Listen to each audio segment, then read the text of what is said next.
Kitty. Good boy. Hey everybody, Kaye here from Late Bloomer Homestead. I'm over at my friend Darrell's today, and he had a great idea for a video. Take it away, Darrell. Well, I just got to thinking, today is solstice. We're filming this on solstice, so this is the shortest day of the year. From here on, they get longer little by little. That's always a good thing to think about. But it also means we still have the long, cold winter to get through. And a lot of people think, well, gardening's over. You know, I'll just wait till it warms up in spring and I'll do my gardening. I don't know, I'm not that way. Gardening's so much of my life. It's my main focus in life. And so it doesn't end ever. There's always something to do. That's right. And so I got thinking about it. Can you hand me that paper? And we're going to talk about it. Oh. So stay tuned. I ended up making a list. And checking it twice. And checking it twice. All right, I'm going to let him talk. How do you spend the winter? Well, I look for opportunities to keep my gardening happening. And, you know, it's like, I've made a list here, and I got 3 little sections. There's things I do if it's warm enough outside, like today. Now, here in Tennessee, we get a lot of those sprinkled in throughout the winter usually. Sometimes even 70 degrees, you know, in January. I've had that. So, you know, I take advantage of days like that and get outside and attack my long list of things that need to be done in the garden. And then there's the days that are super cold, like what we have coming here in the next few days, where I'm not going to go outside. For me, it's like, if the first digit isn't a 4 on the temperature, 40-something, I'm not too interested in being outside. There's plenty to do in the house, because I'm usually outside and I let things go in the house. So yeah, there's plenty to do. So anyway, okay, so I've got a little list of things to do on the really cold days. Some things I even save for a really cold day in January or whatever, you'll see. And then I have the third category is stuff I do all the time, but most of it's inside the house, and you know, some of it's winter only and some of it is year-round, including winter. And all these things are garden related, you know. It's like, to me, it's all connected. You know, we're just putting compost in the compost bucket and knowing that's going to end up into my compost pile and that's going to feed my garden beds, and you know, it's just all connected. So if it's cold outside and you're fooling with compost, I mean, in a way, you're gardening, you know. So that's how I'm looking at things here. All right, so let's go down my list a little bit. All right, these are warm day activities in the winter. Now, I know if you live up in Michigan and all, you're like, yeah, sure.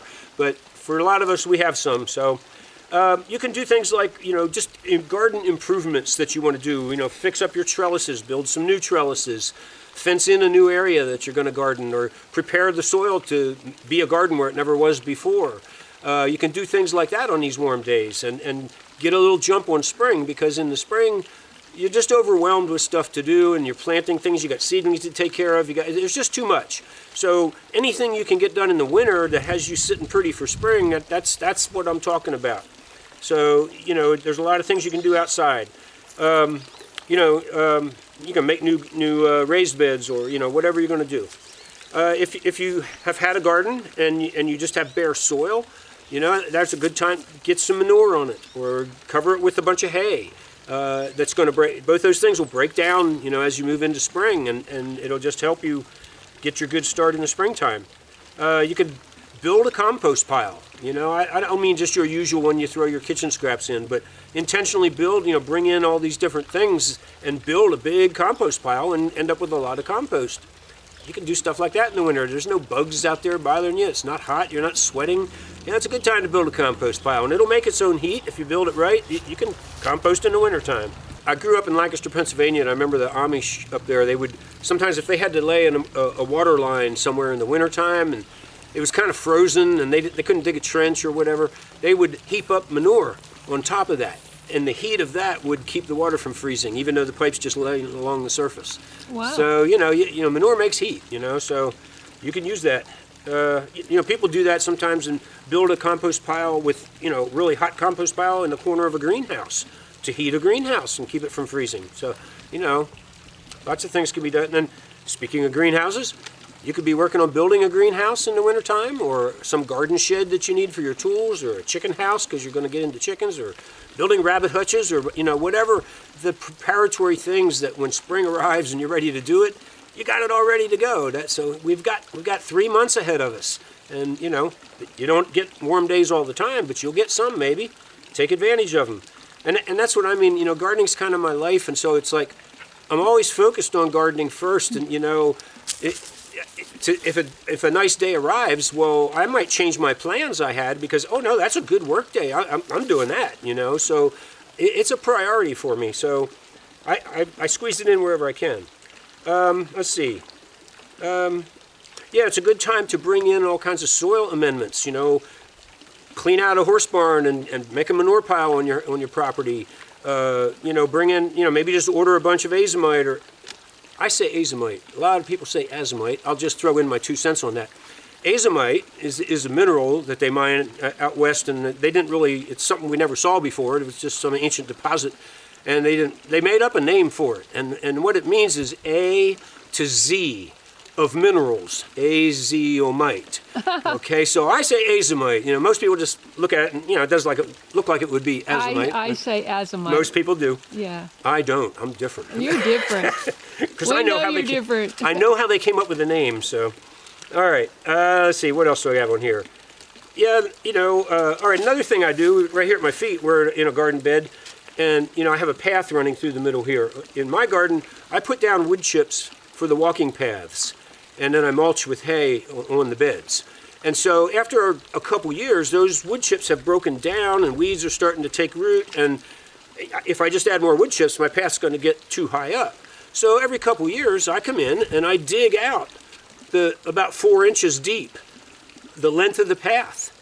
Well, what I'm digging out is broken down wood chips and whatever weeds are on top. I got here, it's ground ivy. So I got some greenery alive, and then I've got all that composted wood chips. And so I put that, you know, maybe I put it on a garden bed and build that bed up a little, or I put it on the compost pile, whatever. And then I've dug down 4 inches, and so then I come in and put fresh wood chips. Now I'm set up for spring. No weeds next year. And that, you know, the second year I'll probably start getting some weeds. And, you know, in the second year I come out and weed eat these paths a lot of times, you know, and then I know it's time to dig them up. Mm-hmm. So, okay, so, and you also could plant potatoes, not sweet potatoes, but regular Irish potatoes.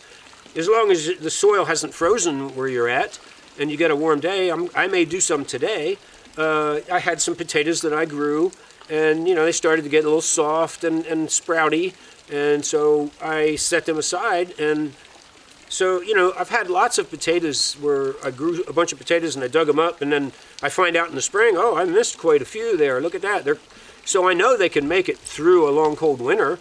So why not plant them now? And, you know, what else? I'd throw them in the compost otherwise, I guess. So I'll see what happens, man. Get some potatoes, and they know when to come up. They'll come up first, you know, as early as possible. All right, I think that's my list of warm day activities. Okay. The one last thing is my rock wall. You know, I don't know if you can see behind, I build rock walls at each terrace. Is going to have a rock wall in front of it on this whole garden. And eventually it's going to be really awesome, and it'll probably take me another 40 years, you know, so, because I got plenty of rock here, no problem there. Yeah. So anyway, that's something that's fun. See, for me, I mean, for some people, garden is strictly, you know, we're trying to grow food here, we're serious, and, you know, hey, that's fine. I mean, that's a noble thing to be doing. And I do that too. But for me, the garden is so much more. You know, it's a place to be inspired and just to sit and enjoy. You know, have some flowers, have the sound of water. You know, I'm putting together something of beauty that I like to sit on my porch and look at and relax. And you know, so that's a big part of it too. And so the things I plant or the deck, I think the rock walls just jazz it up big time. So I'm into that. But you know, you can do things like that in the wintertime also. Just make your garden prettier or whatever. So, all right, enough with warm days. How about this real winter that's coming at us, right? We got days you don't want to be outside, days you maybe shouldn't even be outside. It's dangerous. Okay, so I'm about to start my sweet potato slips, where I cut them in half and put little toothpicks in and set them in the windowsill. I've already got some started in soil. You can do it both ways. So, you know, I want to make sure I have plenty of sweet potato slips, and I decided I'd start them on solstice this year, which I might do it tomorrow since we're doing this here today, but whatever. That's going to happen. I used to always keep a weight with all the seed catalogs coming in. I'd let them stack up until a cold day in January was my typical time to pull out all the seed catalogs and get serious. And of course, I don't order many seeds anymore. I've been gardening so long with heirlooms, and I keep my own seeds. And the only seeds I buy are new things I want to try out, pretty much. So, you know, I ordered a few, but I ordered early this year because I thought there might be a rush on buying seeds this year, so I didn't wait for the cold January day. I've already done it. Also in January, you know, you can maybe get some seeds started in trays under lights that you're going to plant out later, especially a lot of herbs and flowers they're just so tiny and when they start, and it just takes forever for them to get up to any size, and you got to baby them. You know, you can start them in January, so they'll be ready, you know, in April, May. Another thing I like to do on really cold days is pull out my seed collection. I keep all my seeds in a refrigerator. That's ideal temperature for storing seed long term. And so I pull them all out because I collect them throughout the year, you know, get them in various places, people trading, whatever.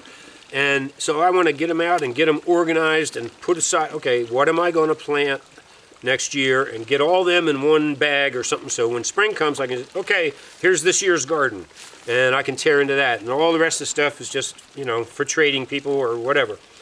I love to trade seeds with people. I just love doing that. And another thing I do is, and I'll probably do this on a cold January day, I bought all these little itty-bitty Ziploc bags, and I will, seeds that I have hundreds of seeds, you know, some kind of bean or melon or whatever, I'll pack in these little, enough to give a person a start in this. And of course, these are heirloom things. Once I give this to someone, if they do it right, they have this the rest of their lives. They can grow this thing. And so what I do is I put some in my pocket when I go to the grocery store. And I'm heading to the vegetable area, and I'm looking for people buying organic vegetables. That's my territory when I go to a grocery store. And if I see someone that looks like, you know, they might be a gardener, I'll actually go up to it and ask them, hey, you happen to be a gardener?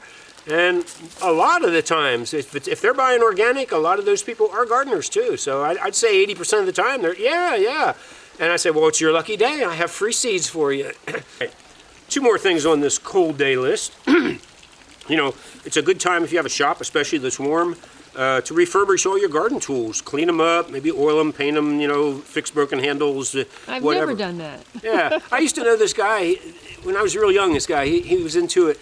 And now he painted all his tools, which I didn't think was a good idea because that paint's going to end up in the garden. You know, he painted, you know, the blade of his hoe and stuff like that. Yeah, but to preserve the metal, you know, that's pretty good, I guess. But you know, all through the winter, it's totally protected, sitting there. Yeah. Anyway, whatever you decide to do to your tools, you know, check out your tools or find out which one's broke. Maybe you want to buy a few new pruners or, you know, whatever. Get ready for spring is the message. During these cold days, be thinking about gardening. You don't want to have to do everything in the spring. You're going to be busy enough. And the final thing is I do these little garden maps every year, and I do them on the cold January day because it's so fun to plan out my garden and decide in January where things are going to get planted. Because I rotate. I don't plant the same thing in the same place all the time. I like to move them around. And so I do this little simple thing like this. And so, you know, I just sketch out my garden beds. These are the beds right behind my house, the terrace beds. And, you know, decide what's going to get planted where, what variety of bean, or, you know, where I'll put potatoes this year. Mm-hmm. And so it's kind of fun to do all that in January. You almost feel like you're gardening. You're planting almost. So you're making the big decisions, and that's what your garden's going to look like come summertime. So yeah, look how much broccoli. Look how much broccoli he has. Yeah, I do my broccoli in big long rows in case I want to cover it. All right, and finally we'll get to my all the time list. These are things I do, some of them year round, and some of them certainly during the winter. And these are just things that contribute to the garden. Well, one is my tropical plants that you may have seen in other videos that I keep in big pots on my back porch and around the house in the summertime. Once it turns cold, I take them into a room. They're all crowded in there. It's not the greatest light, but there are some good south and west windows. They are getting okay light. And they struggle through, and then they get looking good again in the summer. So I get to garden in the winter. Like right now, I've got some lemons about to come ripe, and you know, I get most of my indoor plants give me food. If I'm going to go to all that effort, I'd like to get something for it. I don't just have house plants, you know. Yeah, and then, you know, just simple things that you do all the time, like your compost, your kitchen scraps, you know, and my coffee grounds. This bed where we're sitting right here is just a few steps out my back door. Every time I make coffee, when I'm done, I throw the grounds out here. This soil's getting real nice. I've been doing it for a decade or more. And I grow sprouts. I'm into alfalfa sprouts. That's my favorite. And so I usually keep a batch of sprouts going. Well, that's hey, that's a living thing. It's a plant. I'm taking care of it, and then That's I'm eating it. I gardening. mean, that's indoor gardening, you know. I mean, if you're lucky enough to have a greenhouse, you know, then you can go crazy with indoor gardening. But, you know, if you don't, if you have a windowsill, you know, or just a table in the kitchen, you know, you can grow sprouts there. You don't even have to be in a window. Okay, and then I play around with starting things like pineapples. When I buy a pineapple, you know, buy an organic pineapple and twist off the top, and then pull most of those lower leaves off and leave a few at the top. And I set it in water for a while and try to see some roots happening, and then I'll plant it in the soil. And so I've got like, I don't know, I got 5 or 6, some big pineapples. I harvested 2 this year.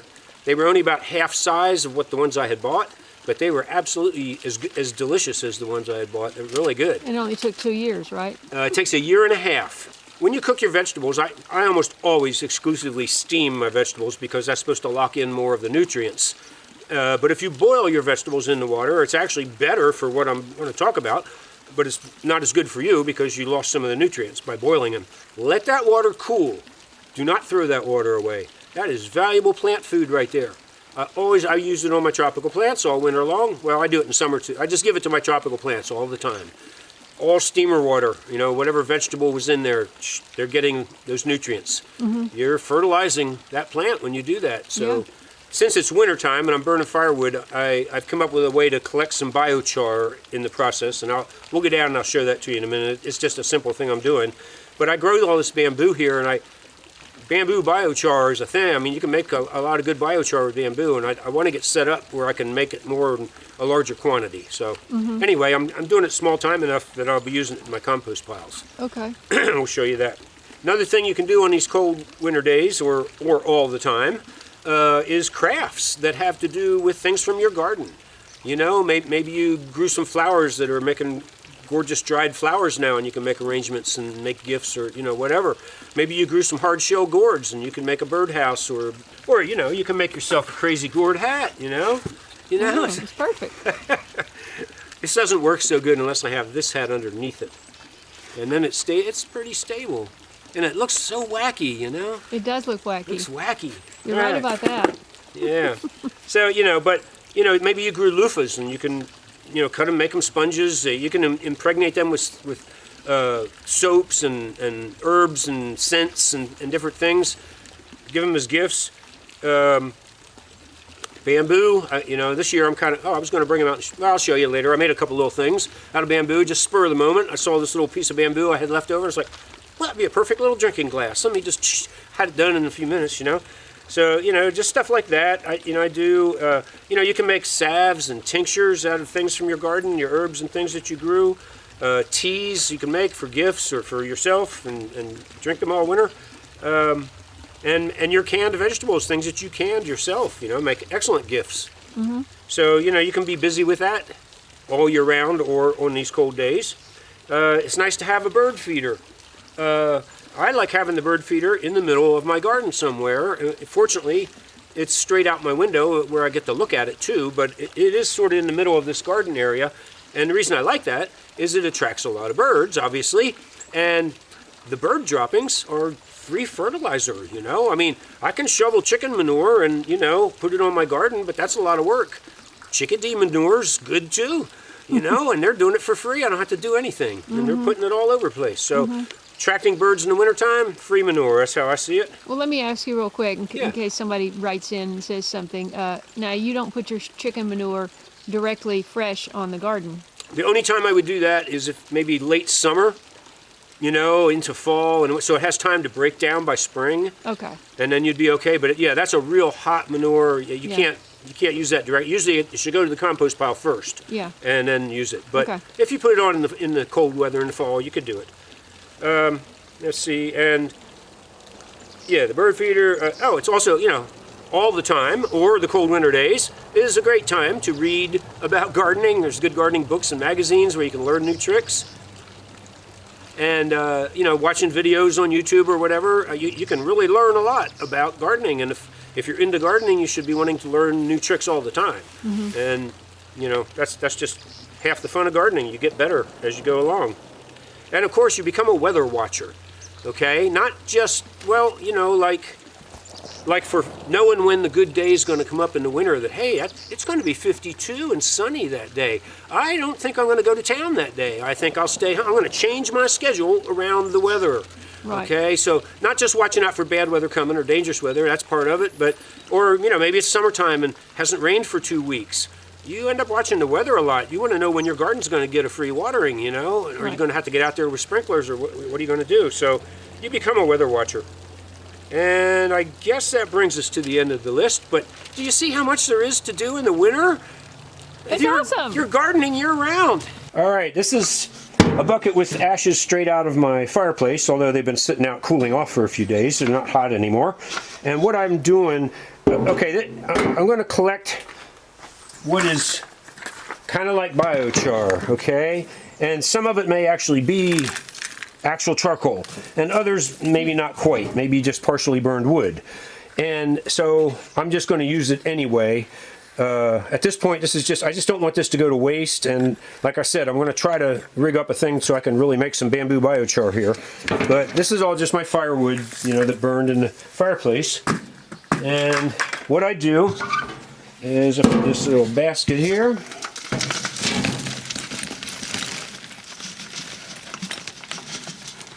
I think I can get it all in there.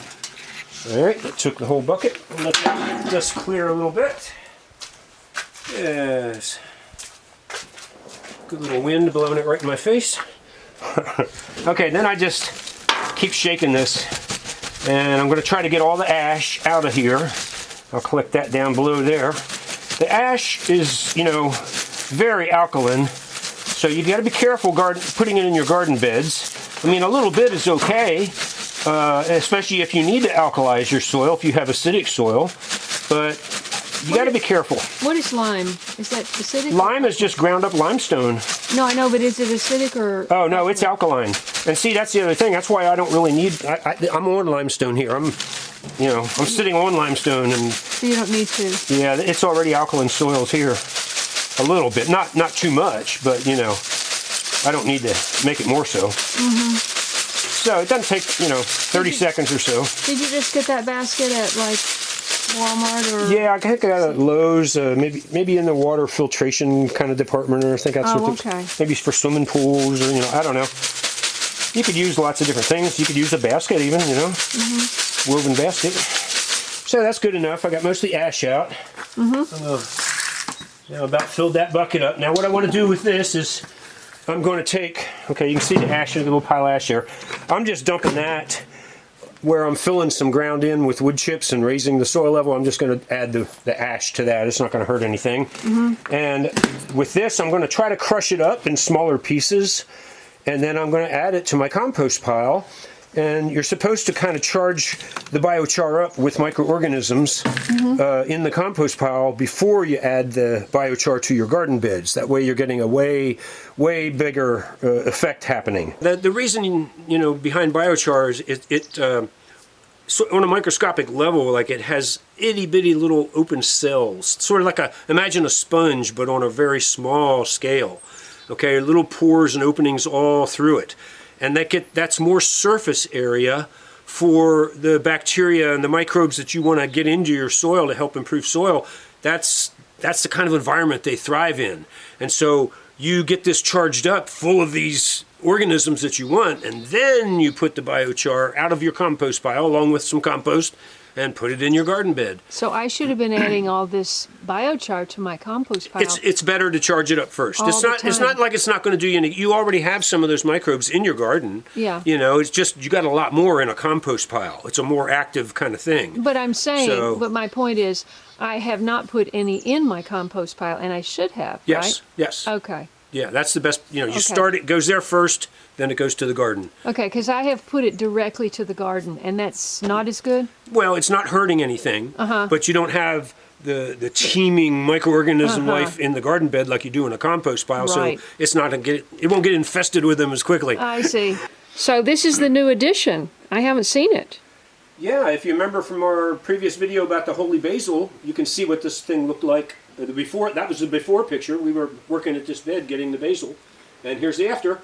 It took me about 2 weeks to build this, not working long days or anything, maybe an hour in the morning, 2 hours in the afternoon. And of course that includes going up in the woods with the wheelbarrow and loading up rocks and bringing them back, putting them in a pile. You always need to have a pile to work from so you can find the right rock for the right place.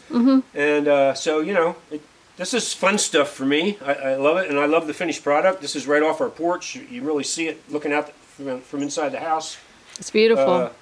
It's just, it makes that bed just look so much more special than it I did need before. about 10 of these rock walls if you have time. Right. After I get my 40 done, you know, sometimes you see something in a store or whatever, and you think, man, that's screaming Kaye Kittrell, or, you know, whatever. So, this is a joke. So anyway, here's what I'm going to give her. I want you all to have a good look at that. See that? Opens up. Yeah, let's see. I mean, if I was a woman, come on now, right? Okay, now Kaye, you get in front of the camera, because I want them to see your face. Okay, you're hiding. You're good, right there. Stop, turn around to your left. No, I have to look at the camera first. Yeah, go ahead, I got it hidden. Oh, okay. All right, you ready? Yeah. They already saw it. I know. Now you get to see. Okay. Are you ready? got it in your Are you hand? sure you're ready? Oh, you got it in your hand? I do. Oh, gosh. There it is. Oh, my gosh.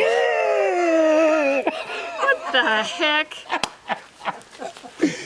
It's Oh, a yes. joke. It's me. It's a joke. They can't see it. Well, you know, for when you go out on the town somewhere, you know, I mean, Yeah, well, I have to remember the last you know, time I went out on the it town. matches your lipstick, and you know, I mean, come on. You know what? My cat might love to climb in there and sleep. Yes, it's me. I gotta say, this is me. With your cat T-shirt on with the spiral Yeah. face. I'll have to do. That'll have to be my Christmas card. That's your outfit. Yep. Get over here, Darrell. Hey, thanks so much for watching the videos that we do together. I really appreciate your support of this channel. Please subscribe if you haven't already. Have a happy holiday, and we'll see you in the next video. Happy solstice too. Yes, winter solstice. Today. Yeah. Tomorrow, the days grow longer. Yes. So this was another real quick project out of bamboo. It has sunflower seeds in it now. It's a bird feeder with the help of these two copper wires on there. But I just had to cut a little section out of the top, and it's a ready-made tray full of sunflower seeds. Cool. There's a few quick things I do in the cold weather. You know, I made a little catch-all kind of thing. Sits on the table. Out of gourd, hard-shell gourd, and it has pine needles wrapped around to kind of decorate it. What do you use for the little strapping? Just different kind of thread, or you know, any kind of hemp or something like that would be nice. And then I've been doing little quick things with bamboo. Just a little cut-off piece of bamboo, and I used a paint pen and just give it some color. That can sit on the table, and you can throw change and keys and things like that into it. Took this piece of bamboo, nice thick kind of good bamboo, and just if you want a few sips of water, I keep it sitting by the windowsill there at the sink. I can drink it, and there's an advantage to drinking from bamboo. Get this, bamboo has a lot of silica in it, and that's why you make bamboo leaf tea, and you get a lot. Silica is good for growing lush hair, okay, among other things. But people like that about it. So anyway, every time you drink out of a bamboo cup, you're getting some silica. Cool. So there you go.